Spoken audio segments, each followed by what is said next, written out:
You matter more than you think. If someone said that to you, you would want to hear more, wouldn't you? Well, you're about to hear more. I was very attracted to the title of this book, You Matter More Than You Think, because it sounded so encouraging. And encouragement is what I want this channel to be about. You know, we all need to know some things about the difference that we make. And men as well as women, maybe you're feeling like you don't make a difference in comparison to what other people are doing. And if that's you, I have something from the Message Bible. This is Galatians 6:4. Make a careful exploration of who you are and the work you have been given, and then sink yourself into that. Don't compare yourself with others. Each of you must take responsibility for doing the creative best you can with your own life. Wow, wonderful advice. You know, you don't have to be on the front lines of social change or get your name in the newspaper to be someone who's making a difference in the world. If you're doing your best to love people, then you are making a huge impact, whether you realize it or not. Because a life of love is rare in this world. We live in a world that, right now I'm thinking of the women on The View and how their entire show is nothing but spewing hatred.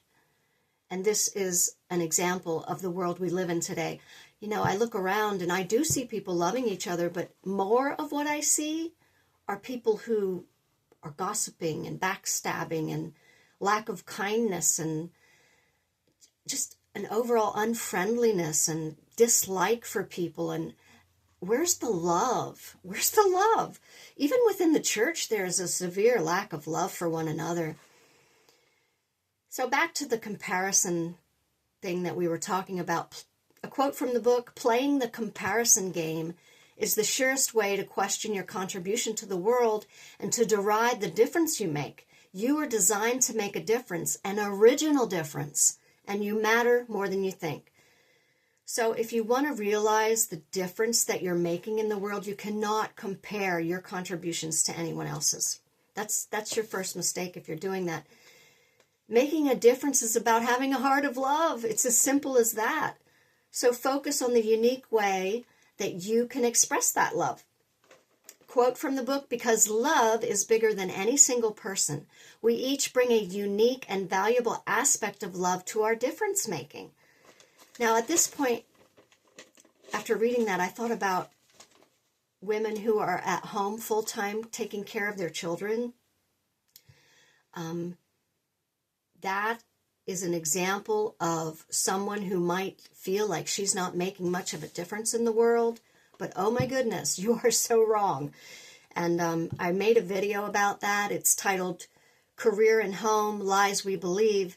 Strongly encourage you to watch that if that's you. I don't want to get into that. I'll get off topic, which I have a bad habit of doing.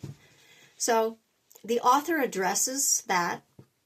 She says what she's doing as a mom matters every bit as much, in fact, more so than making a speech, engineering a building, starting a company, or anything else that may be more prized by men. And she said by men because she talks about how we live in a man's world.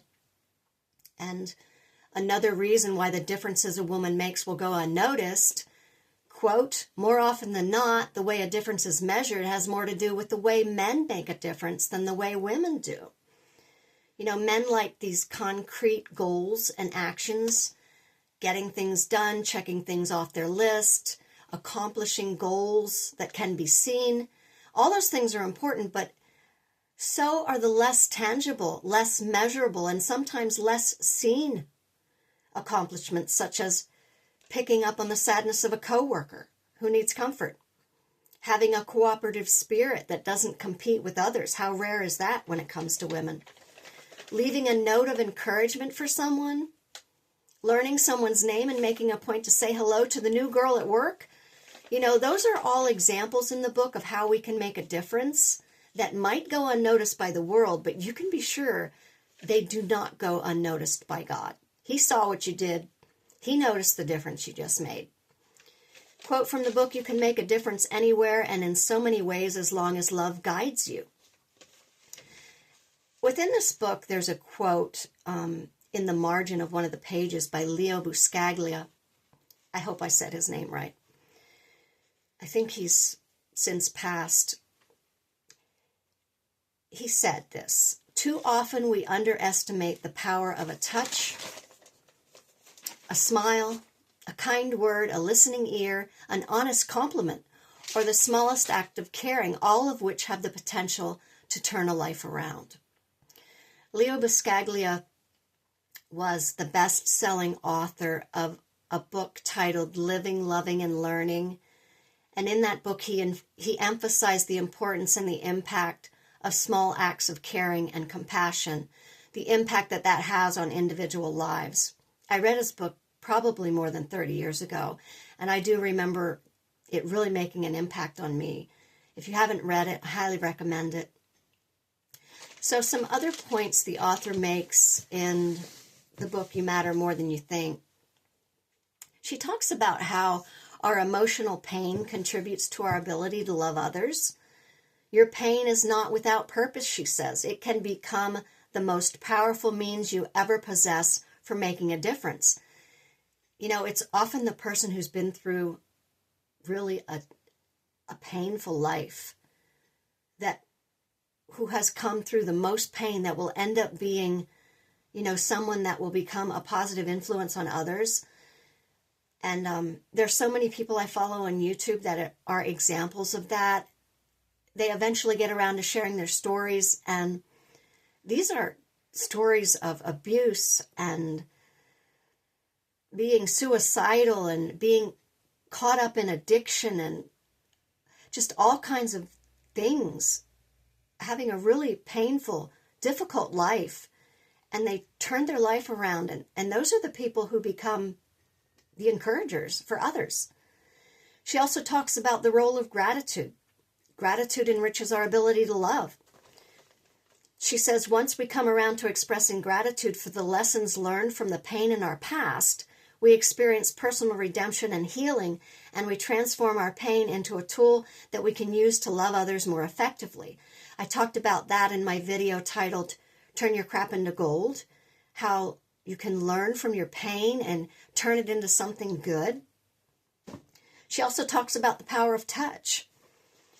Quote, "One of the ways you can make a difference is with a tender, loving touch, a gentle squeeze around the shoulders, a soft touch on the arm or hand can often say more powerfully than words, 'You are not alone. I appreciate you. I'm sorry,' or 'I love you.' You can say all those things with just the power of touch." She talks about how we diminish our difference-making capacity by playing it too safe and not being willing to take risks.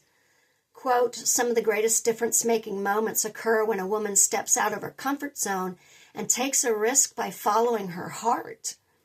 So what yearning or passion has God placed in your heart? What do you dream about doing? Quote, "Whatever a particular woman's dreams are, you can be assured they are a vital means to helping her discover how she is designed to make a difference." And I will add to that your talents, things that you are good at. You know, these are clues. They are clues about how God has gifted you to make a difference. Quote, "God made you and designed you for the purpose of making this world a better place. And you can do that by walking the floor all night with a crying baby, encouraging a disheartened friend, or revealing your insecurities to someone who sees you as always strong. You know, show your vulnerabilities, admit your weaknesses, admit your insecurities. These are powerful ways to make a difference. The difference-making path of love is available to all who want to make their life count." So, I believe that one day we are all going to find out exactly how we made a difference in the world, and that is when we get to heaven. I made a video titled Heaven Stories, and they're stories from people who have been to heaven and came back. to tell their story. And one person, I don't remember who it was, said there were people waiting for him at the gate that he didn't even recognize. And those people, I believe, and he did say this, there will be people waiting at the gate of heaven for you that you won't recognize. And one by one, they're going to come up to you and say things like, do you remember me? I met you at a party. Your brother introduced me to you. You know, I was very depressed that night. I almost didn't go to that party. But you talked to me for a long time. Even though I was a total stranger, I actually felt like someone cared. And what you said to me gave me hope and completely changed my perspective.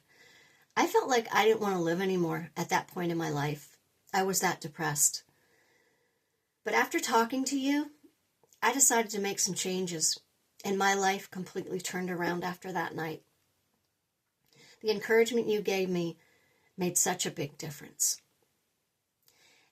And the more loving of a person you are, the more people that you are going to have come up to you and say those things to you. I mean, I'll leave you with that thought. This book is a wonderful book. I'd highly encourage it. If you're interested in reading it, it is available at thriftbooks.com for the bargain price of $4.29 plus shipping, last time I checked. So check it out.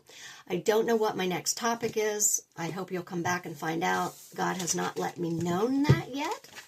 Let me know that yet. So I hope you'll come back. I love you all. Thanks for listening, and I'll see you next time.